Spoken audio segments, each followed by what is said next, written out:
Now the question is, my question to all the healthcare workers and health professionals and medical professionals is, are these principles being followed during COVID-19 pandemic? Can they be followed? Are they being followed is one question. The second question is, yes, though we want to follow, can they be followed? The question is, either could be yes or no, or we are not sure. Look at the first dilemma. The first dilemma that we cannot adhere to the medical ethics and medical practice in a strict manner as we practiced for all these days of centuries. The reason was the patient flow far exceeds the resource available. There is heavy demand for resources and facilities, and we are working in the dark, and we don't have the direction. And what is the reality? Lack of adequate resources and facilities and medicines, hospitals, wards, beds, ICUs, ventilators, HFNC, BiPAP, oxygen cylinders, PPE, masks, medicines, everything is a question mark. Lack of proper well-established protocols in terms of administration, diagnostics, treatment, discharge, contradictions and variations. Allocation of available resources and facilities and medicines. It becomes subjective because the resources are less, patients are more. Hence, their usage becomes subjective. To some, everything is available. To some, something is available. For some, nothing is available. And lack of trained health professionals, healthcare workers and support staff. We are not trained them. They are not trained to manage an epidemic or a pandemic which is of highly infectious nature. Allocation of available health professionals and healthcare workers. Some of them are put to hardship, repetitive work. Some of them are not. In other words, even the allocation of the health professionals and healthcare workers to the COVID duty is becoming subjective. It's really because of high density of workload, burnout. This is leading us to burnout. In the earlier first 3-4 months, everyone enjoyed it. But now there is a burnout amongst those COVID warriors who are working day in and day out. And this is leading to moral distress. It is leading to fear psychosis because healthcare workers themselves are succumbing to COVID-19. Hence, there is a fear psychosis amongst the COVID warriors also and doctors also as to what will happen to them and with their family. And separation from the family for months together itself is bringing a socio-psychological distress. A risk of infection and protection to family is a question mark. Then lack of timely decision and clarity on policy. Today there is some policy regarding treatment. Tomorrow there is some policy on treatment and isolation and quarantine. Contradiction among administration, health professionals, clash of egos and authority and showdown. Many times revenue authority says something, the health professionals say something, and there is a clash of egos and authority and a showdown.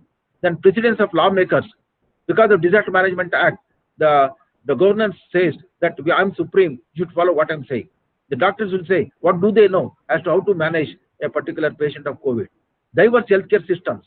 Now every pathy has come into base. Everyone says, by allopathy, Ayurveda, Ayush, then homeopathy, or Unani, or Siddha, or even allopathy. Everyone claims that my system is better.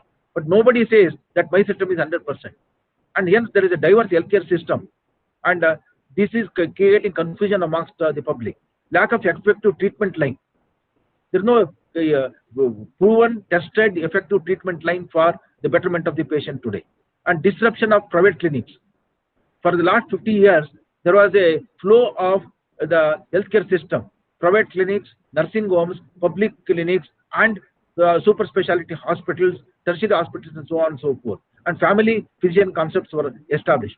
But because of COVID now, private clinics were closed, nursing homes were closed, family physician concepts was given a go-by, and hence there was no way for people to understand and assimilate as to where they should go and get the treatment. Then diverse research output and outcome. One day, one research report said the remdesivir is best. Second day, the report said remdesivir is not good.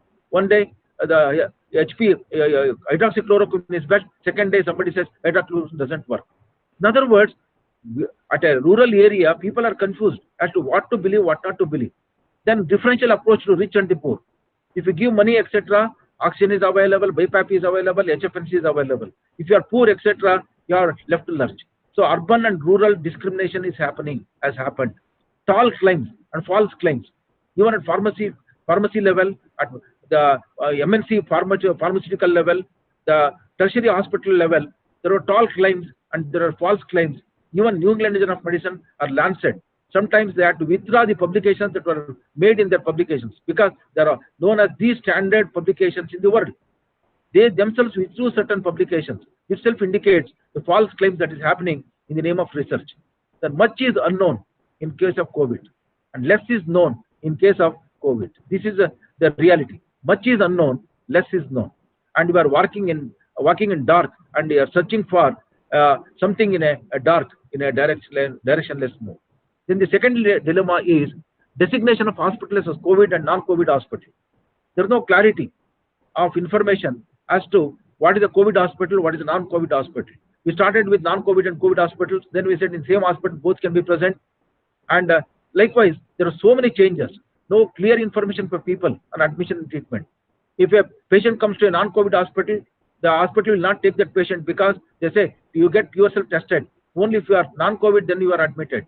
And we know that there is what is called golden hour of 1 hour for the prevention of the death. But that one particular golden hour is lost in this particular confusion. Running from one hospital to another. Even VIPs have run from one hospital to another because of this. Either the lack of clarity on COVID and non-COVID hospitalization, or the lack of beds and the lack of other facilities. No clarity in decision making and admission. Some hospitals do not know whether to admit a patient or not to admit a patient. By the time they take the opinion from the higher ups, etc., the patient will have been dead. And even the line of treatment, as I told you, testing also. We started with rapid antigen. We went with the TrueNet. Now it is RT-PCR, and again RT-PCR taking a lot of time. Sometimes it takes 24 hours. Sometimes it's 36 hours. Sometimes 8 hours. In fact, testing and confirmation is also taking a lot of confusion. This led to this. All these things have led to lack of proper timely treatment during that waiting period. We call it the golden hour period according to medical ethics. Golden hour of treatment is missed and lost, and patients are at risk. Affordability of treatment at private hospitals, sometimes in terms of lakhs, it even overshoots the insurance policy, and people are complaining that the health professions are making money when the world is in distress. But the truth is in between. The second dilemma is COVID-19 suspected versus COVID-19 patients versus non-COVID patients seeking emergency care. At hospital, the dilemma is to admit or not to admit, or to refuse. If they are refused, where to go? To which hospital? Nobody is clear. And to treat or not to treat, and how to treat is the dilemma with health professionals and healthcare workers. And with old patients, we had geriatric cases, cancer cases, the chronic cases. We were supposed to come to hospital for regular treatment and all. So in the last 6 months, all these old cases, particularly geriatric care, neonatal care, pediatric care, obstetric care, cancer care, chronic diseases, everything has been compromised. And that's why many of the people are having more of complications of heart ailments and other complications, and they're dying because of that. And we say it's the non-COVID ones, and we are neglecting it. The breach of schedule of treatment for chronic patients, to do or not to do, is the option choice or procrastination. Everyone is in a confused state. It was the adage of Shakespeare, to do or not, to be or not to be, is the question. We call it procrastination, and today it has become reality. To do or not to do. What to do, what not to do itself is procrastination. Then coming to third dilemma, in case of ICU, to shift a patient to ICU or not is a question. So because there is lack of ICU beds, to put on ventilators or not because there is lack of ventilators, to continue to ventilate support or not because prognosis is not clear, whether the patient is going to die or patient is going to survive, we are not clear. To withdraw the life support, again a question mark, because other patients need, and this patient is not likely to survive, or we don't know whether it's going to have better prognosis. These have led to rationing, prioritization, and prediction of ICU beds, ventilators, life support, and medicine. And thus, we have compromised with all 4 principles of medical ethics. Total decision making and family-centered ICU care has been given a go-by. Then fourth dilemma is total separation of patients from family. For the last 25 years, research stated that patient-family interactions enhances quality health care and prognosis. That's why we always said somebody should be by the bedside of the patient. And we always used to say, call your family members, let them speak to the patient, so that the patient will get a ray of hope to live. But what is happening today? Visit by family members, interactions, life support denied, family-centered healthcare denied, doctor-patient relationship broken, family-patient relationship broken, communication of patient-family-doctor not clear, informal consent autonomy compromised, justice, fairness, equity denied, dignity and honor in death compromised, family interaction during dying moments compromised, communication of News of death to relatives, this also is compromised. Many times family members will not be knowing the person is dead or is dying or is in deathbed. Dignity of honor and last rights, this is also compromised. For the first time after the dawn of civilization, we are seeing the compromising of even the dignity and honor in death and the last right. Then autonomy, beneficence, non-beneficence, and justice, all four are compromised as far our healthcare profession is concerned due to Covidization and Covidology. Then fourth dilemma, why we are compromising with all? Fear of psychosis, fear of spread of infection, fear of isolation and quarantine, fear of socio-psychological trauma, fear of social stigma and panic. Nowadays, people are hiding that they are COVID corona positive. Though there is Aragya Setu apps and all, I'm sorry to say many people are not still using it. At the cost of humanity and medical ethics, we are compromising. Lack of clarity, protection, assurance, and unlocking process has started.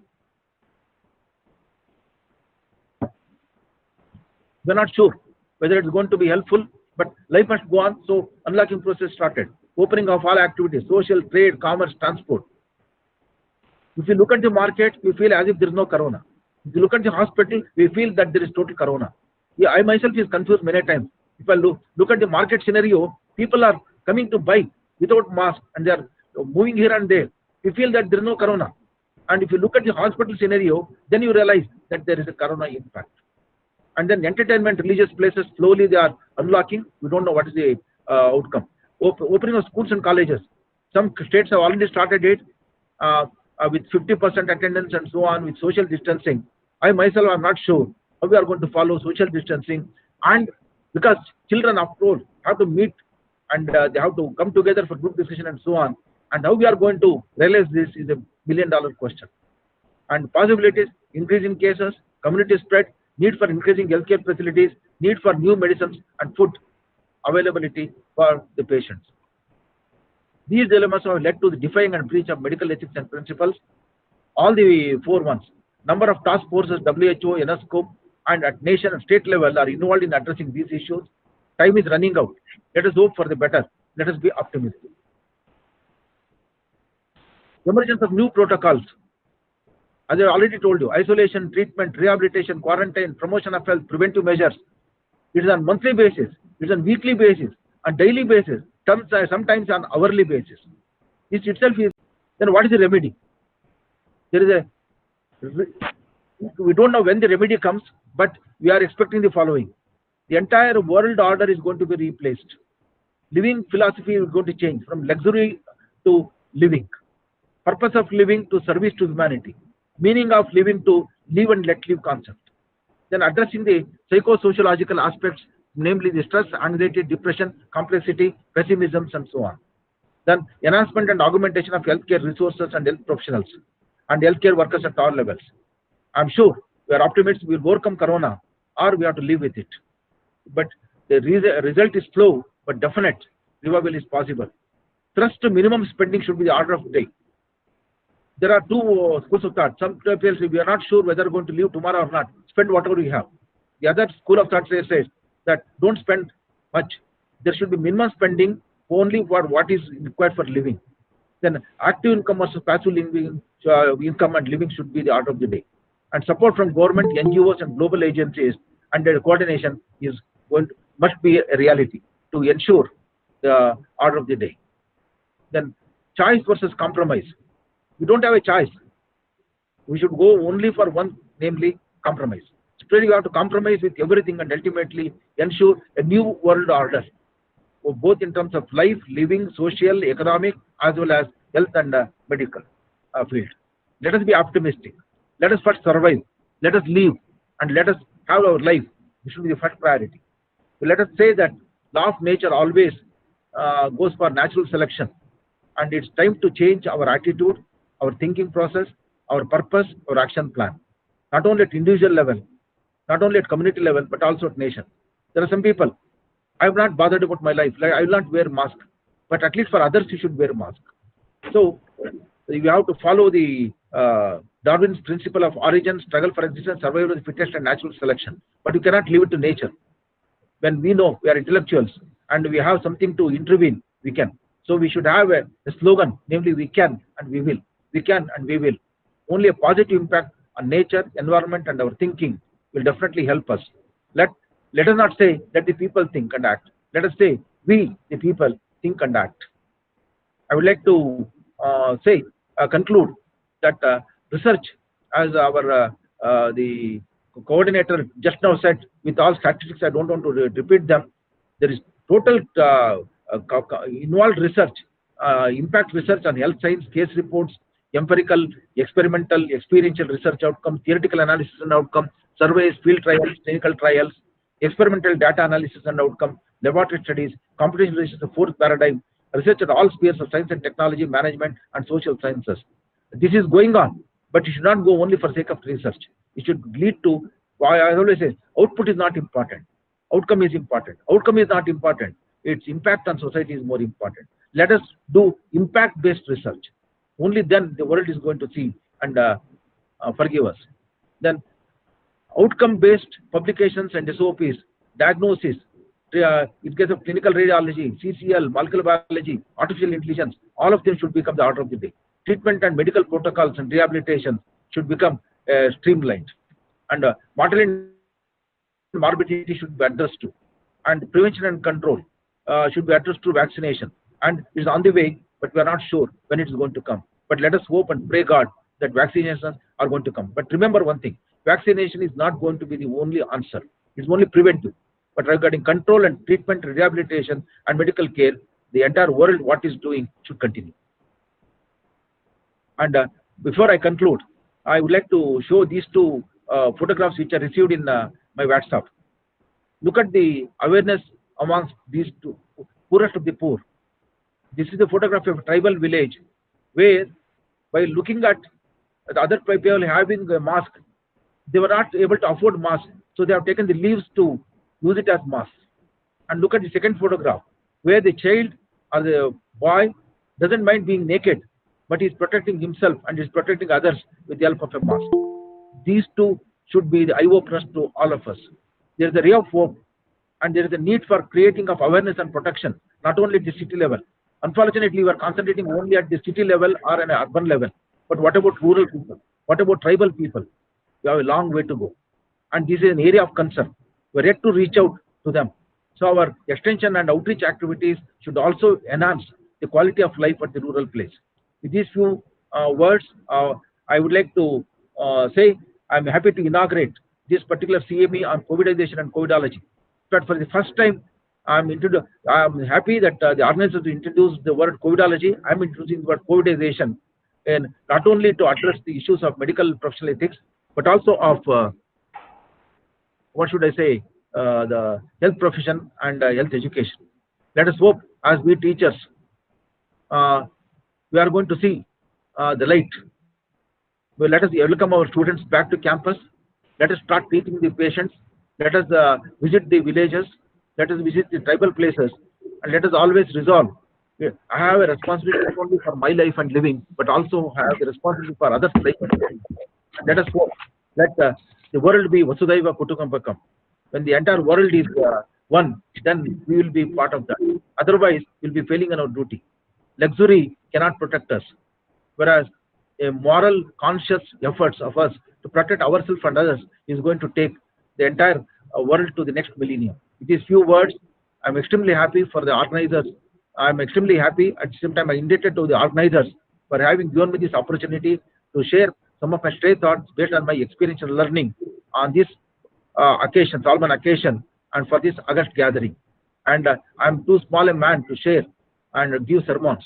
But whatever I have shared is based on my own concerns and my own experiential learning. Hope in the form of Amsakshira Nyaya, whatever is good of my lecture, please accept it. Whatever is not acceptable to you, leave it as the concept of Amsakshira Nyaya. With these few words, once again, thanks to the organizers, and let us hope throughout the day we'll have very good deliberations on COVIDology, clinical manifestations, and the complications in the line of treatment, and so on and so forth. Let us say by the end of this particular day, we will be more meaningful, knowledgeable, at the same time experiential in terms of treating and combating COVIDology and COVID-19. Thank you very much for the opportunity. Thank you, Principal Ma'am. Thank you, the Thank organizers, and thank you, thanks to all. Thanks to all delegates. Thanks for the wonderful opportunity. Thank you. Thank you very, very, very much, sir. Thank you very much for your wonderful laying out the talk for what is going to come subsequently. All of us knew that this body is called as a field, kshetra, and that microbes can potentially influence the body's homeostasis directly. But with corona, we now know how a microbe outside the body too can influence the whole human body. Corona indeed has humbled us, sir. Thank you very much, Professor Jayaraj, sir, for your inaugural talk. It is now